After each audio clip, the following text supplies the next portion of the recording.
Okay, so we're live here at the waterfall. Cousin Charles's. Let me make sure I don't fall off the waterfall. Right, no, we don't. That's the main thing. Rolling down there.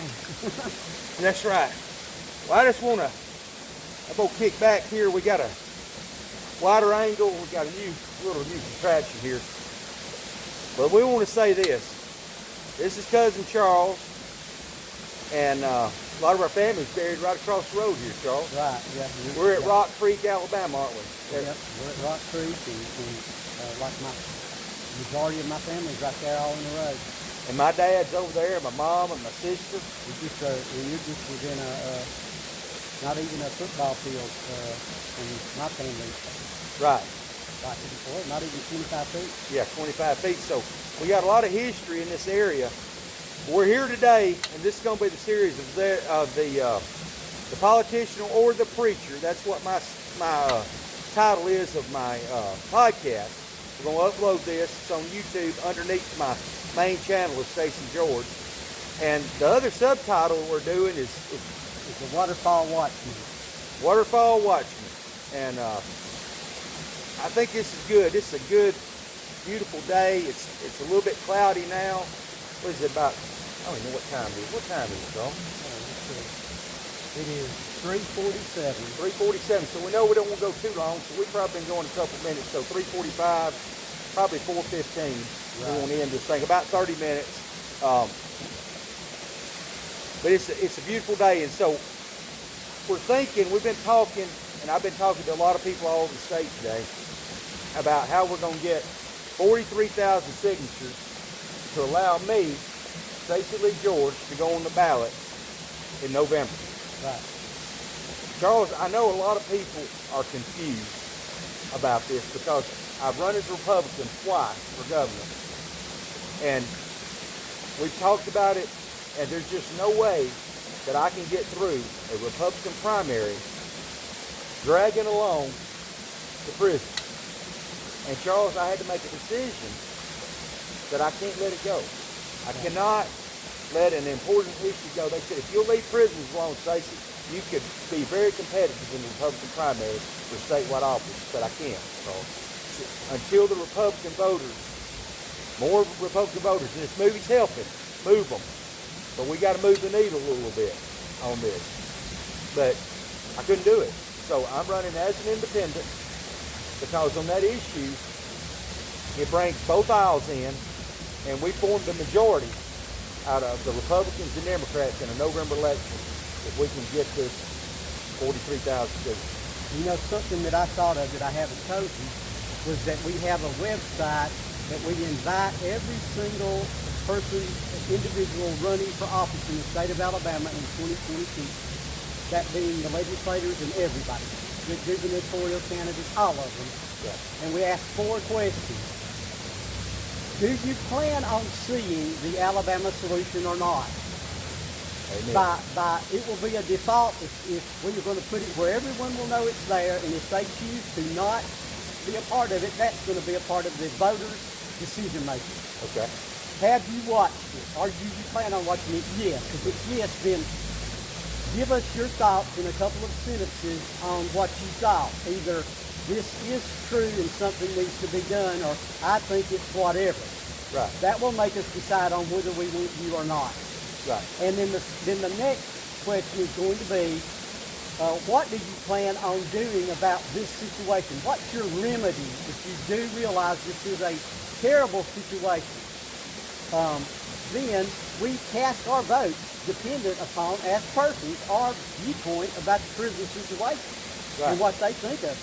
Yeah. And if they say, no, I'm not voting for them. And if they say, I don't really, it's just bull, I'm not voting for them. Right. And if they at least will watch it, I'm more considering voting for them. And then I'll look at what else they do. And if they say, this is a problem and I promise to take care of it, as a voter, that's going to be my helpful deciding factor. There you go, Charles. And you know, there's a lot of other issues. You know, we touch on them, and they go, what else you got going on? I said, I got a lot going on. I've been doing this since 1997 and wrote a book called Let Stacey Lee George Do It. Charles did my foreword in it. was it preface or whatever you call it, or Preface. And so he's smarter than me. That's why I got Yeah. Charles here. But the point is we introduced this book, and we wrote this thing, 111 pages, and it tells you about corruption and things, where they're stealing money, and I could talk all day long about that. But let me I think today, the first setting I did on this politician, or the preacher, the politician, was who I am. So here's another aspect of who I am. I'm in the woods here. This is where I feel the best. All I need right now is a rifle. And I feel like I'm in a tree stand. And if I sit here long enough, I bet I'd see a deer. And so, who are we, Charles? We grew up in rural Alabama, hunting. Now, I don't fish much, but I have when I was younger, but I'm looking at that waterfall, and what I'm thinking about, Charles, is what I did with all my nieces and my kids when they were young, is I'd take these old hickory nuts. I wish I had one. I know there's a hickory nut around here, but anyway, I'd take these hickory nuts, Charles, and you remember our 10 folks from Georgia, Hoss? I do. Yeah. Hoss and them would come down, and when they come down, I remember one day I was out there spray painting hickory nuts. And I was a kid then. This is the precursor to me doing this with the kids. I take these hickory nuts and I spray paint them different colors, and I'd get up here and I'd race them down these little water things right here. And if I'd have been at this waterfall, I'd have been racing them. I look at that and think about that. But that's the kind of things I did when I was a kid, and I wasn't thinking anything about politics until later on in life, till it got to be a problem for me. Mom and them, we were raised kind of poor, and I just really didn't think much about any of this stuff until I got ready to, buy a house in Morgan County, just right across the mountain there in District 4, and the county engineer said, you can't buy this because it's not a county maintained road. It's a public road. And so there's county maintained roads, public roads, and private drives. It's like ingrained in my head. I don't even have to read this anymore. I've been over it so much in my mind. But I bought a piece of property from a property owner, and let's just say he's dead now. Both of them that bordered each other, and there was a big fight over this property. And during this big fight over this property, these two large landowners had, I was in the middle of it because I bought like 18 or 20 acres or something. I mean, it might be 12. I can't remember, 14. And I ended up paying for it for a couple of years, got ready to build a house.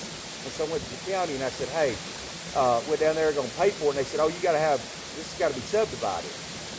I go, what are you talking about? I said, it's a simple transaction. And so we did the certificate subdivided, but the problem was they wouldn't approve it because it wasn't a county maintained road. But it was a public road. And it wasn't a private drive, so it couldn't be shut off because there were multiple landowners. But I paid on that, so I ended up losing my surveying fee, but the property owner was nice enough to give it back. But during this time, these two property owners are fighting with me, and I'm burying big old chunks to a rear end to try to bury them in the ground so that we could find a metal detector, because everybody's worried about moving the land lines, worried about 25 feet of property, and I just want to get my house built. But the bottom line is, when all that was said and done, I still couldn't buy it because of the county. And that's why I got into politics. I wasn't even a registered voter. Guy Hunt, was the probate judge in Coleman County that married my mom and dad in 1968. A picture of him is in my book, with my mom and them, him marrying them. And he performed my father's funeral. And my grandmother's funeral. And he went to Grandma Holmes's. He was there doing part of it.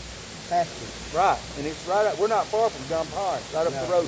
We're within 5 or 6 miles. 5 or 6 miles where Guy Hunt was preaching. Right. And so I went to his house and I said, Guy, I'm frustrated with all this, going on with, politics and stuff. And he said, and he had just got acquitted from that little sabotage deal they did to him. Right. And he told me, he said, Stacy, he said, if you want to run for office, I said, Guy, I'm in his peach orchard, and I tell it in my book, and the hair on my arms is just standing up. And we're just walking through through his yard there, through that little orchard.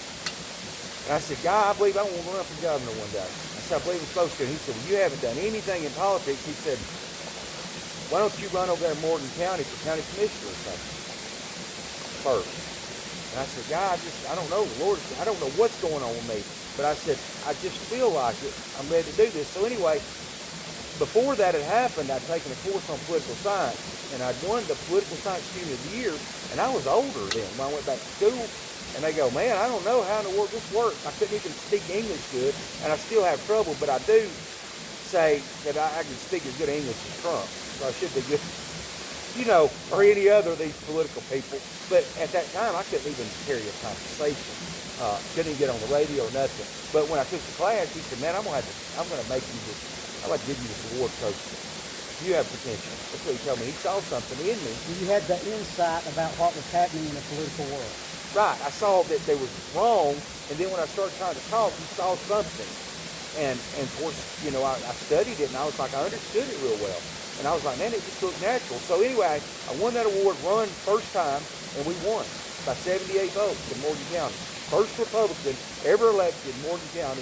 But you did something that none of the rest of them did, and that is you went door to door, house to house, meeting people that made you have the extra advantage at that point, just from people that talking to you, meeting you, and that really sets you apart. That really gave you the edge. Yeah, and I wear flip-flops sometimes. I mean, I didn't have it 2 signs, but I would go out, and I did this for a year and a half.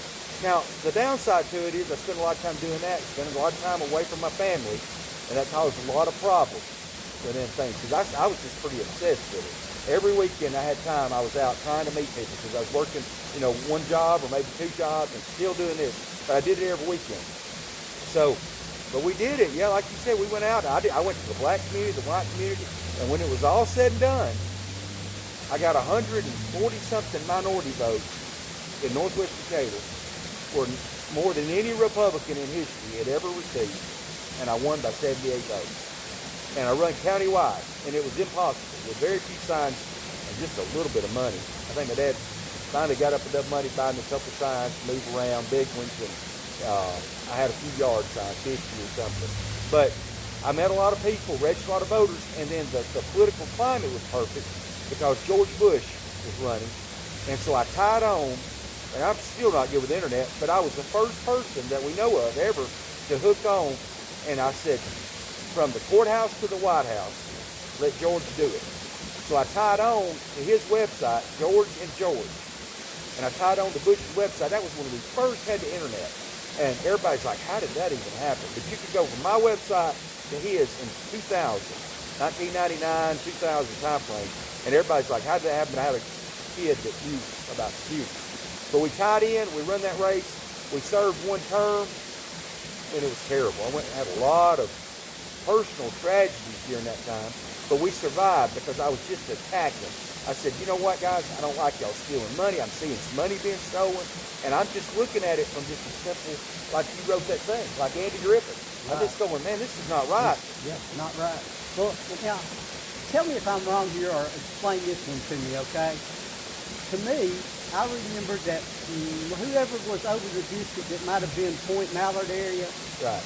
He was wanting to make the houses in the country have to be like you have to upkeep the houses in Point Mallard that you stopped us from all having to do. Am I not correct there? Well, they were trying to do the building codes out in the county now. Yeah, they were trying to, they were like trying to make, you know, like not our normal person that would have been, you know, like you were our commissioner, but weren't they kind of pushed to make us have to go in and yeah, do like they did. Do like they did, right. Kind of like building codes out in the county. Only going to make us have building codes like they had at Point Mallard. That's right, kind of like that. Yeah, it would be a bureau form, and we would basically implement that in the county. I said, whoa, no. Right, no, you stopped it, really. Yeah, I stopped it, and they tried to put transfer stations in everywhere, in everybody's backyard. And Huntsville tried to push across the river at times, and I would push back on that. And after I left, they come across the river, and it wasn't the end of the world, but at the same time, you know, people in my district was like, the majority of them were like, you know, we've been deer hunting here forever, guys, and, you know, everything expands, but I was like, I said, we're going to resist this as long as we can, because there's people hunting, fishing stuff over there, and And you know, you look back, and this is something that brings up. I'm out here in the woods, but you know, as governor of Alabama, I look and I see Bankhead National Forest, which was done by federal, you know, William Bankhead. You know, they ended up naming it after him. But anyway, they saw a vision of property to preserve it. And so I think, as governor of Alabama, we waste so much money on highways to nowhere, just things that just don't make sense. 40 or $50 million on frivolous lawsuits and the DOC protecting officers that shouldn't have a badge. Look, we got so much wasted money. I could see us as governor preserving land masses for the state. Okay, large rural areas, and have some areas where we could do kind of like Bankhead Forest and make some. You know, we got parks, but I'm talking about these kids. Right now, I drive all the way to out toward Hazel Green to hunt.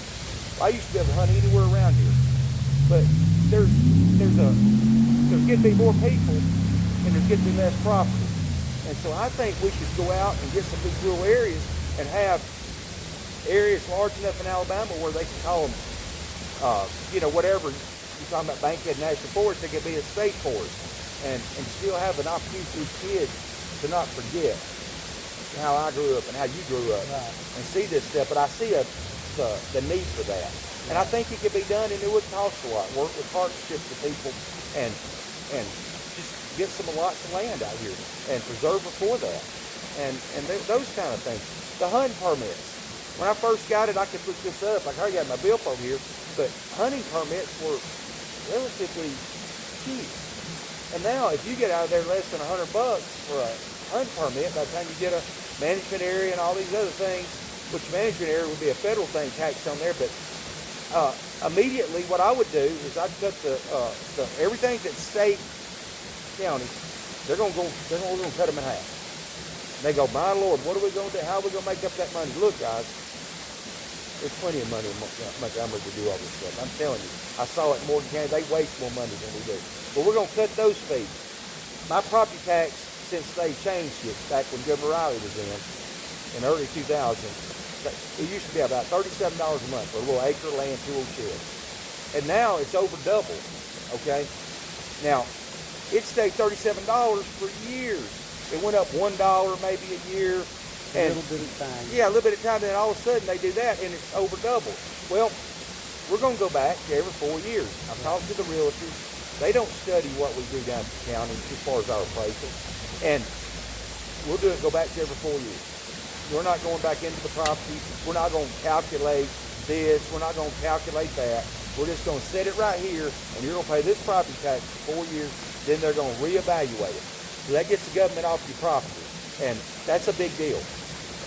You know, restrictions on buying property. I'm not big on all that. If you're out in the county, you're out in the county, right? If you're in the city, you're out in the county. You're out in the county for a reason. I did not like the encroachment that was about to befall from mainly the city of Decatur person there. You know. Well, there was people pushing to do this, you know, type of a zoning. We have nothing to do with them. Yeah. But they want to place their rules, regulations, whatever you want to call it. It would seem like more for us to have to do when we're happy with our way of life where we are. Right, and that's exactly right. How much time we got there? So let's see where we're at. We are at 4:05, so we got about 10 minutes. Got 10 minutes. Well, that's a good point. And the point is, and the other thing I want to talk about, I started bringing this up today, my preacher or politician. You know, our whole government was set up under God. One nation under God. I put one nation under one God. There's only one real God. There's a bunch of little gods that call themselves gods, and people worship these things. But the bottom line is we have one God. Our government was set up under that. And when we were a kid, and you probably too, I don't know where you went to school at, down south probably somewhere, but look, when I was a kid, you probably went different places. I went to Eva until in the middle of the 4th grade. All right, so when I was in school, we would go in the morning and some student would come in and say the Lord's Prayer over the intercom. When I first went to school, now when I toward the end, of that middle school transition, somehow it got stopped. Okay, now we'd still do the Pledge of Allegiance, and then they started just pretty much omitted the kid being able to get on that PA and pray. Well, in those days, we didn't have all these school shooters. Now, the same people that do these people that are mentally challenged, that are out here, or just angry people, there were people angry then. But I believe that by praying in Jesus' name, a simple prayer, whatever that kid wants to say, made a difference. And I believe that. When you invite Jesus Christ in there, it makes everything better. That's the reason before we did this video, we prayed. I'm not going to do anything without it. And that prayer made more of a difference than anything else. So, Freedom from Religion out of Madison, Wisconsin. They send all these letters saying these kids can't pray at football games, different players at school, or whatever, you know. And, but we can. We got court cases that show that as long as you don't tell a kid what to say, that they can pray. They can pray a prayer over that intercom. And we're going to do that. Everybody wants to go to court for all these frivolous lawsuits and, DOC and bad officers. Even not only there, but people get out. A lot of people don't need a badge. And I'm just telling you the truth. On the street here causes a lot of problems because we don't prosecute people that do the wrong thing. I'm not talking about one officer makes one mistake, because we can make a mistake and make one bad incident without a record of doing anything in the past, because you have to make split-second decisions. Right. So one could be right there. That could be on mistake. But when you have a pattern of doing things, and then you end up doing something wrong, you're on your own. And we're going to spend some of that money. We're going to have that money, and it's going to be able to put in other things like these parks or state land reserves I'm talking about. But look, we won't even have to go to court with these folks with the prayer issue. We're just going to go in here and we're going to do a blanket protection. The state of Alabama is going to say all these Freedom from Religion send these letters to these schools saying this is illegal, you better stop. For a 50-cent letter, we're going to throw it in the garbage. They're going to call Montgomery and say, hey, we got a letter. I don't even want to see the letter because I know what they say. Okay? We're going to pray. These kids are going to set up, like whether it be through the FCA, Fellowship of Christian Athletes, whatever. They can pick themselves, go up there and pray. We're not going to tell them what to say, and it's legal. Right. They can do that. And we're going to do that in these schools, that if they sue us, they're going to have to sue the state of Alabama. So it's not going to be, it's going to be a blanket protection saying we're going to allow the schools, and we're going to have it set here on what the rules are, and it's a real open thing. It's not a procedure. This kid's asked that teacher no. We're going to have it set up to where it's safe, okay? And we're going to have a blanket protection. If somebody gets sued, they're going to have to sue the state of Alabama with these kids praying. And we're going to start praying in these schools, and it's going to make a difference. Well, and if you were running the prison situation here, Department of Corrections situation here, we wouldn't be spending between $42 and $52 million on the legal services of the one place that pays out and does all the legal that has to do with as long as the inmate gets killed, these lawyers at Montgomery, these different law firms, and we've looked at them, some of them. Look, when somebody dies, you think this is a sad thing. Somebody gets beat to death in prison. But if you're a lawyer and you're just trying to get money, there's a difference between an attorney and a lawyer. But if you're out here just wanting to get money, when somebody dies, they look at that as a meal ticket. They do. And so they litigate this thing, and it takes forever to litigate it and runs this thing out for years to keep them settling with the family. But if they're really not keeping them settling, they end up settling anyway. But they eat up $500,000 trying to settle it when they could have went ahead and settled it, but they want it in court so they can pay their buddies. Well, and so it's really just it's a sad situation. $42 to $52 million a year. It could be doing things that actually make the prison situation better. Well, you wouldn't even have the problem with that money being spent to take care of the issue. Right. We're going to have to take the new prison, that new prison being built. It's about 75% through, I think. We don't even need to start any more prisons. They need to stop that right now. they need to halt all prison construction. Other than that one, they're 75% through. When we get through with that prison, I'm going to tell you what you need to do.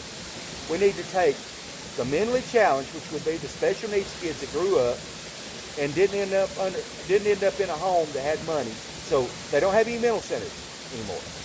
So that's going to be our mental center, Charles.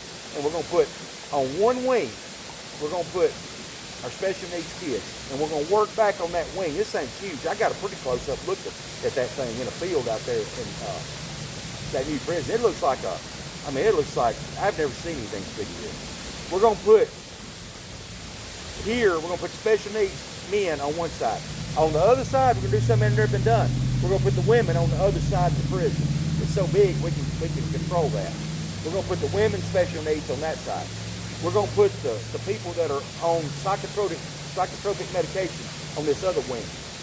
Okay? And then on the other wing for the men, and then the other wing for the women that are on psychotropic medication. You wouldn't believe how many people are like that. And we're going to separate our special needs and our psychotropic medication, the people that shouldn't be in prison anyway, and we're going to make that our mental health center. Then we're going to take these inmates that don't have these bad charges. There's no reason. At one time, Ventress, I think, was the drug dorm, like where people they had drug problems, and they treated that there, and they kind of specialized on it. We're going to go back to separating these people according to their cases. We shouldn't have a murderer that's murdered 5 people, okay, in here with somebody that has third-degree burglary charge. Absolutely not. That is a terrible associate. And there's no reason for that. Now listen, what's going to happen in this coming year in the late is they're going to talk about us not having enough money. And we're going to have 1,100,000 or 1,200,000 by not building the Escambia prison. Yeah, 1.2 billion is what it costs. So we're talking about billions. We're talking that anything that they're telling you that we don't have money for, that woe is us, that remember there's over a $720 million bond that our general fund budget great guy has got out there for us. If we use that money for a prison, we will be paying back an exorbitant interest rate for 30 years that we will not be out from under with our income tax for 30 years. Right. But all we've got to do is not build that prison. And here's the thing to remember. Judge Myron Thompson, that did the federal case about the cruel and unusual punishment, at no point in no time said build a prison. Right. Purely Coyote's decision and the little crew to build a prison, East Coast prison. And when they asked him in the movie, The Alabama Solution, the guy goes, are they going to hold any more? Is he going to hold any more people? He goes, no, not really. Okay. So I'm like, and thank God it kept warm because they just filled that up too. But I guess at that point, if you haven't watched The Alabama Solution, I think that's the way we kind of end this thing, Charles. It's getting close now. Right. But look, if you haven't watched this, I had talked to people, and I saw a few state house members too last night, and down in Morgan County, in Marshall County last night, and I've talked to people, and some people say, well, we just can't watch it. Well, and it's because they don't want to. And a lot of women, I've had a lot of women tell me, we can't take this. They are big advocates, and they say we can't take it. But listen, you're going to have to force yourself to watch this movie. And we need to tell more people to watch the movie. Now, let me tell you what's going on in the movie. Next week, which will be Tuesday in Birmingham, I'll have it posted on my Facebook.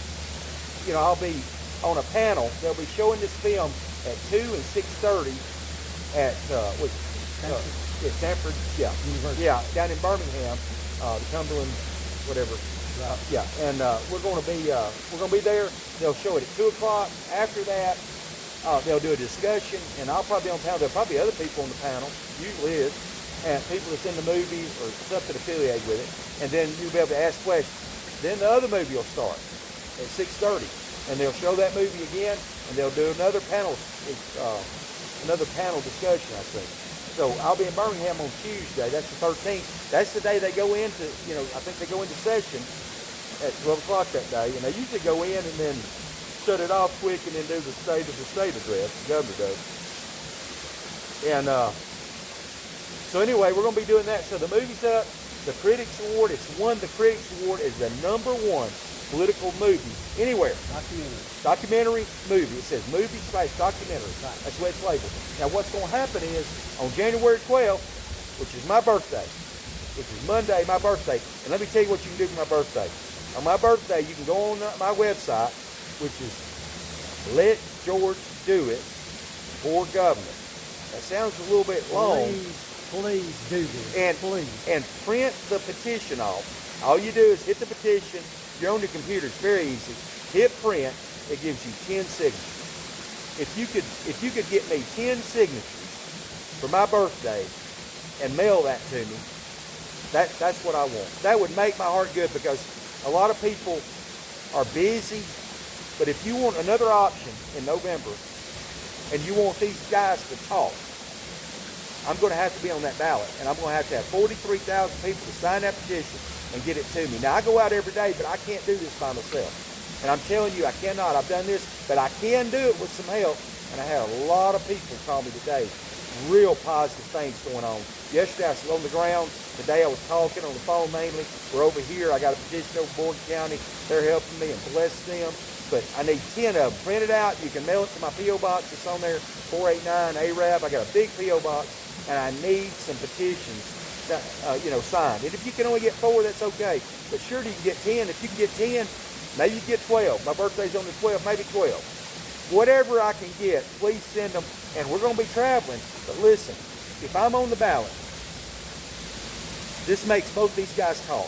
If I'm not on the ballot, Tommy Tuberville's going to get 62%. If Doug Jones spends a ton of money, he might get 40%, and Tuberville gets 60%. That would be at best that he could do. In a November election, like we're set up, that's all he's going to get. Now, if I'm in the race, I'm going to pull from both parties.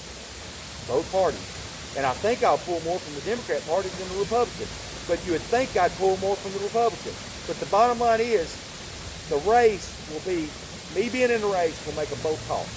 Right now, nobody knows anything about what Tommy Tuberville's going to do. And nobody will ever know until he's elected if I don't run. Because if I'm not on the ballot, this thing's over with. Well, it opens up debate. When Stacy says, this is what's wrong, or this is what I would do, they have to answer as to what they would do. And they would have to answer about these issues. And the thing about the Alabama solution, any persons that just think that what is happening in Alabama prisons is just some little bitty something that is nothing for some criminals has no idea on earth. This is very terrible. What is happening is extremely, like we would say if we look back in history and we saw what is happening here, we would say, oh, we would never let that happen. These are terrible atrocities beyond belief.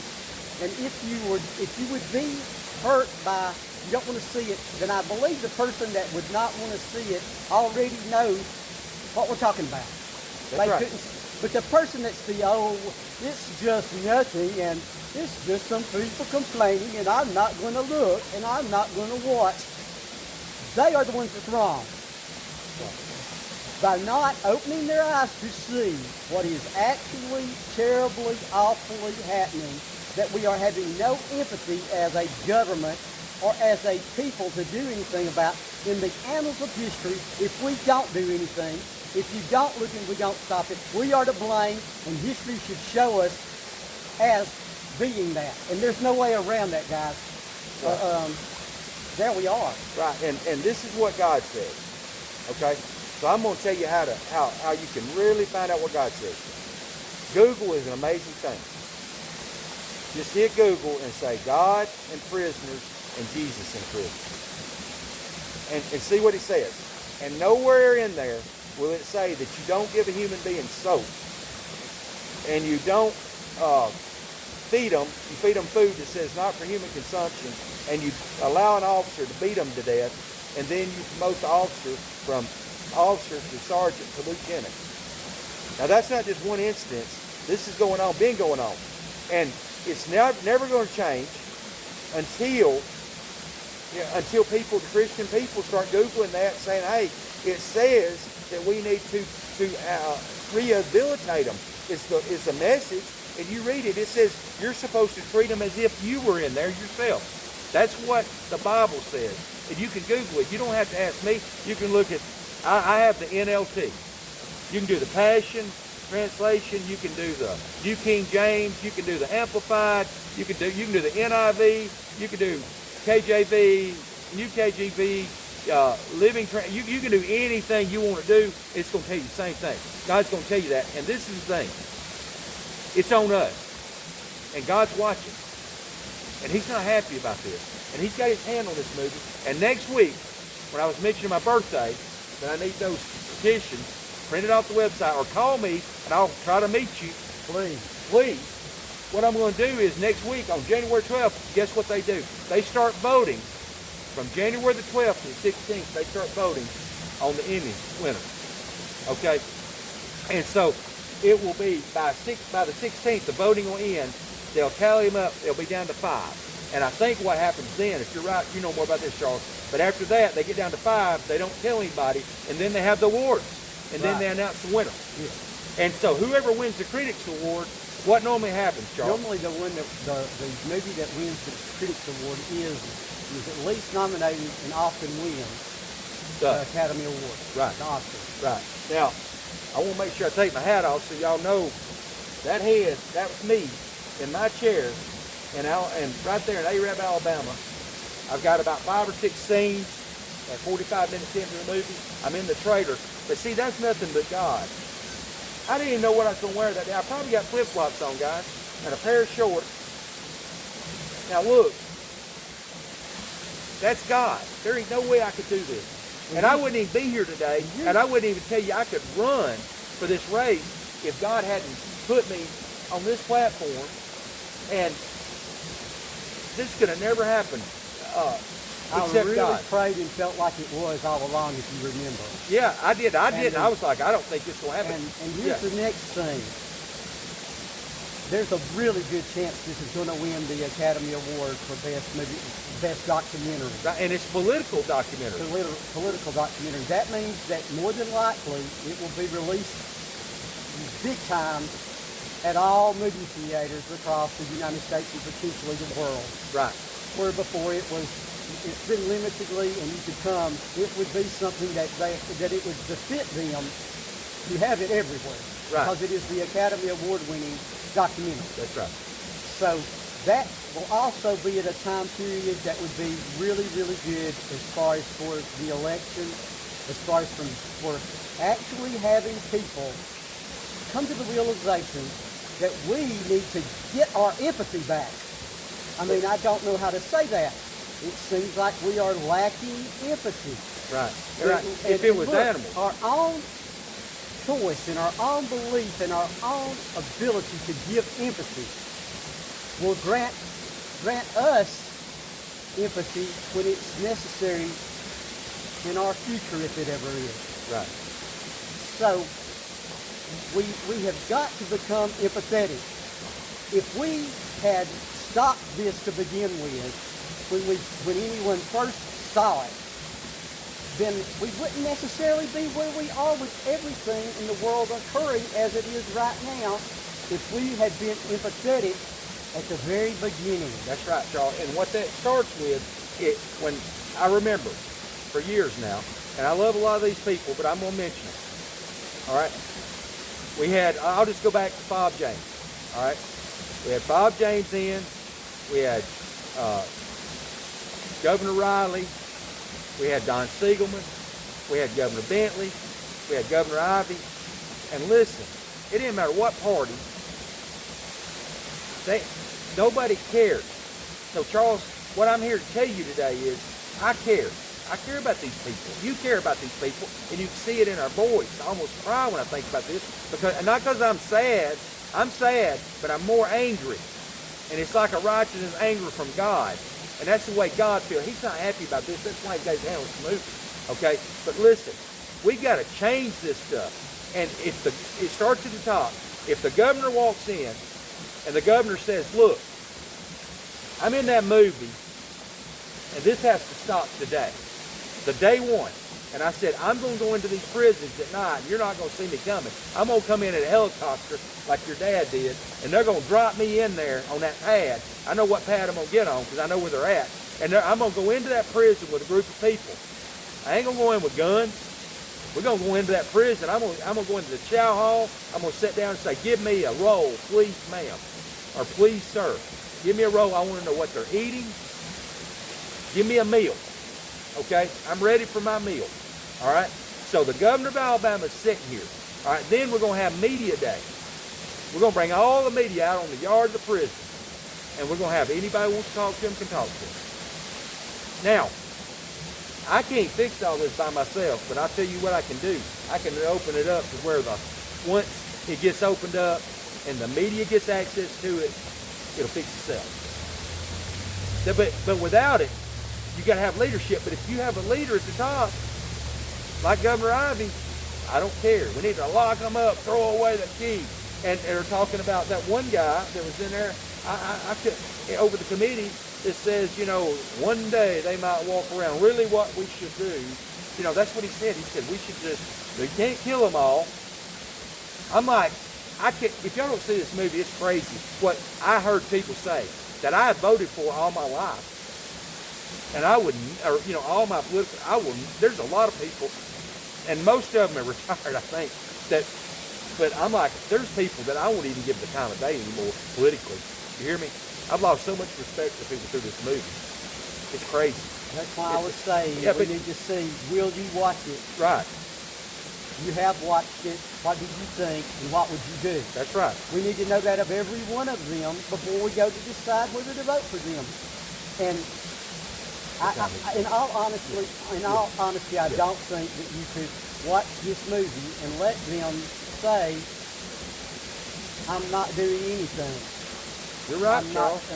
You're right, Charles. And this is not some Hollywood made up thing. You're actually seeing the absolute reality here of what is happening, and it is very harsh, but we've got to know it in order to stop it. And here's the next thing, Stacy. You will take care of everyone in the same mindset of doing the right thing as you're talking about this prison as a citizen of this state. The other gubernatorial candidate cannot say that and it cannot be said of them. Charles, I have to ask you a question. If you just looked at it and you said out of everybody running, we got Tommy Tuberville, we got Doug Jones going to win the primary, his primary. Right. Tommy Tuberville's going to win the Republican primary, and you got me. Let's just say I get these by the grace of God, and it'll be by the grace of God, and I believe it can be done if everybody will help for these signatures. I'm on the ballot, and we're sitting here.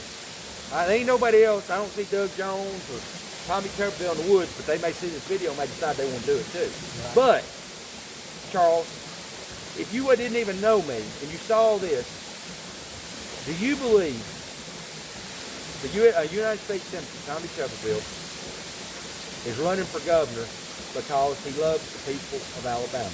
Do you believe Doug Jones is running for governor because he loves the people of Alabama or cares about all this stuff?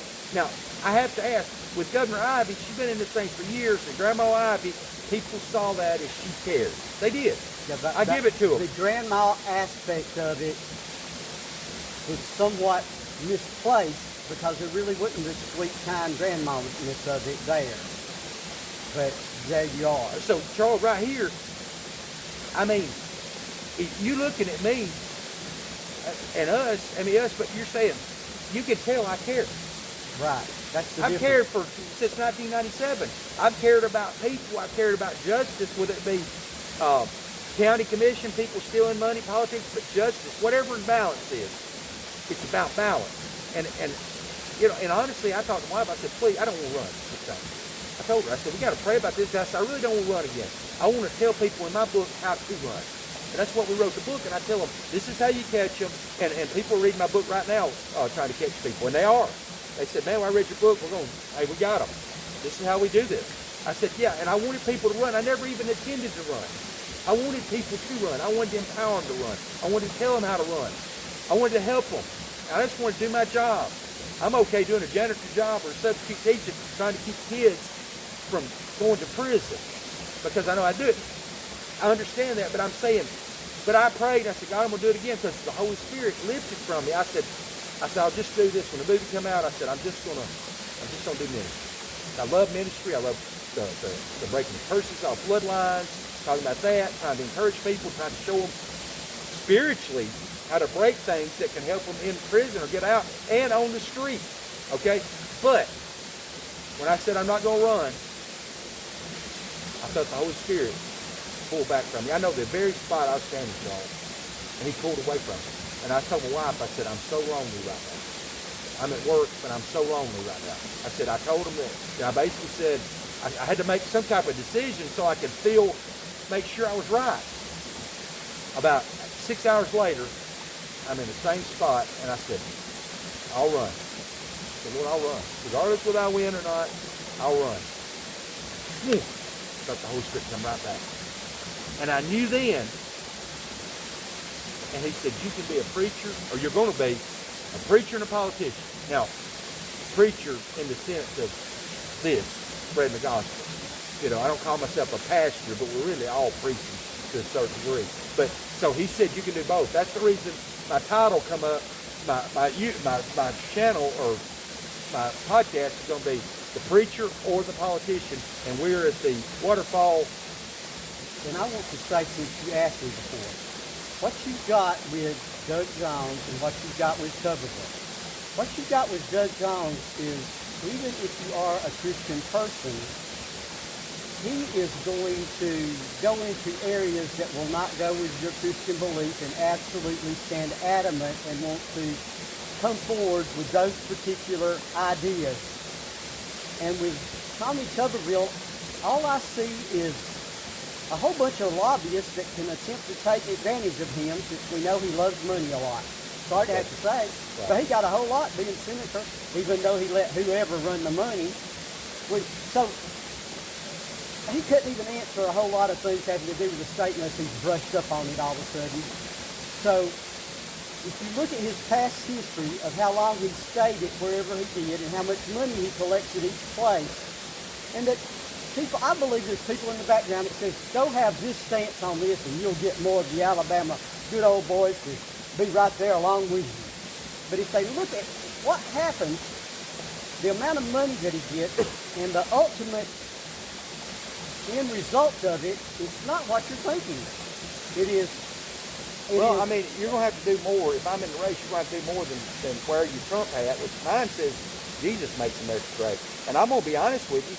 I believe if I asked Donald Trump and I wore this hat up, a lot of people say, well, I don't know about that hat. I said, I believe that Donald Trump would say you're right. I believe he would. I believe he acknowledges that. Now, I don't agree with everything anybody does, okay? But I believe he'd say, you're right. Because most people acknowledge that Jesus is the key to all this stuff. But the whole point is, he's not going to wear a red hat and win a November election in Alabama. What I'm hearing as I go out is, I don't even know if he's from Alabama. And that don't matter as U.S. Senator. It doesn't. Because they see you as being from Washington anyway. So you say, well, and they say, well, he did good when he was raced for U.S. Senate, but it didn't matter.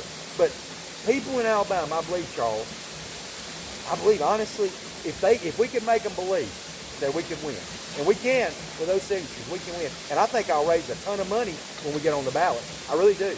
From all over the world. Because they don't want this happening. Okay? So there's a motive to raise money for me this time. Because they believe, and they don't want people beat to death in Alabama prison. So I think that will happen. Just because of the situation.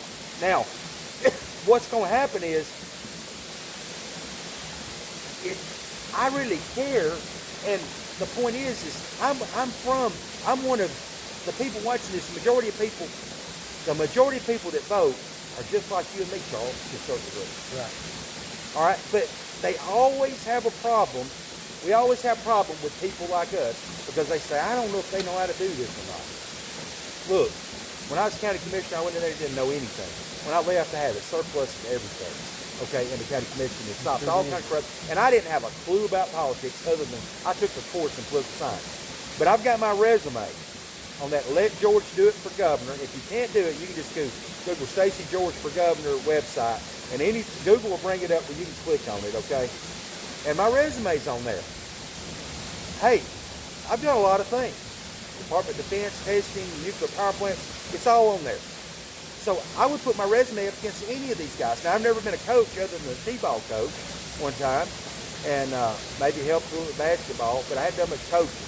But the state of Alabama needs somebody that's done a farming, that's really done these things, not carried a gun over his shoulder on a commercial saying he's quail hunting. You know what? They always break the thing, bridge it down, set it over their shoulder, and walk out with a duck dog or a quail dog, and they say they're a hunter.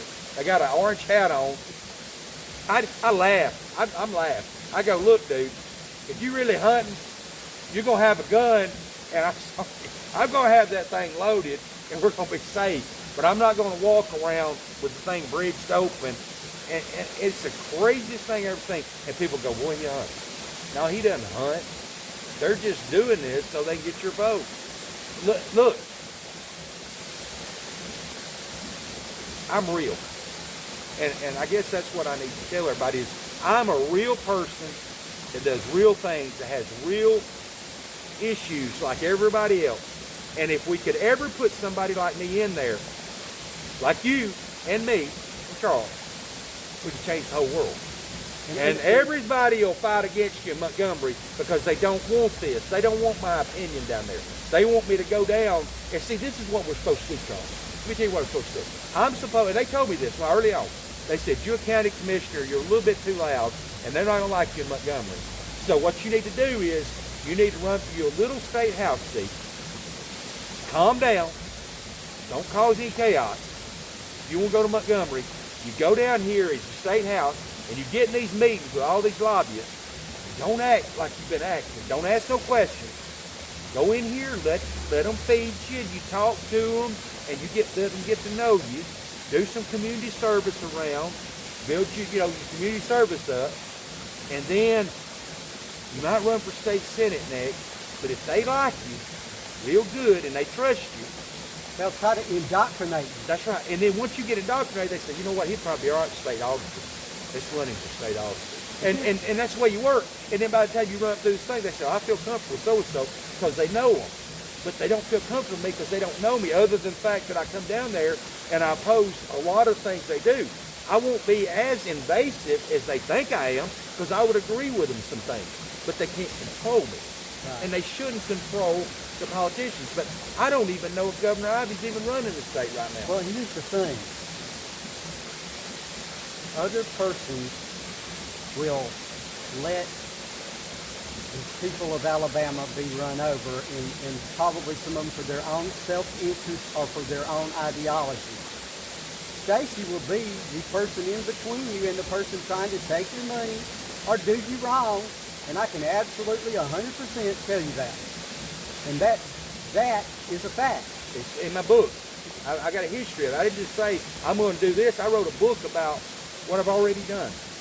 And it's the same thing going on in Morgan County. It's the same thing going on in Montgomery. And there's I want to say over 35 different areas and things in the book that you actually make better, save hundreds of thousands of dollars, stop corrupt things from happening, and you put the newspaper article that shows it right with the article, that you also tell each individual how you did it under each circumstance and how they can, in their own county, take on these issues. That's right. And they're all in there. It's all plain.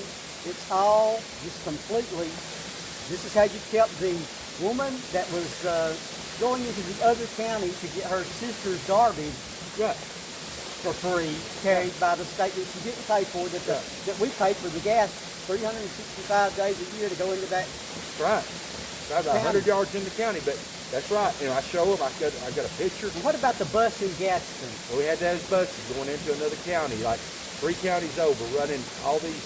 And we got people who want to go to the drugstore, and they're using the MCAS bus. They called me and said, George, you got a problem. Everybody called me, had a problem. They said, come down to Jackson, watch this thing. So it's in the book too, and they're going 3 counties over, and I'm thinking, so-and-so said they need the MCAS bus to take them to get medicine. And I'm like, they're not going to get medicine Yeah, it was the craziest thing I ever saw. And, now, was it and illegal? No. They said no. We got a legal way because there was a special grant that was set up or some kind of special agreement.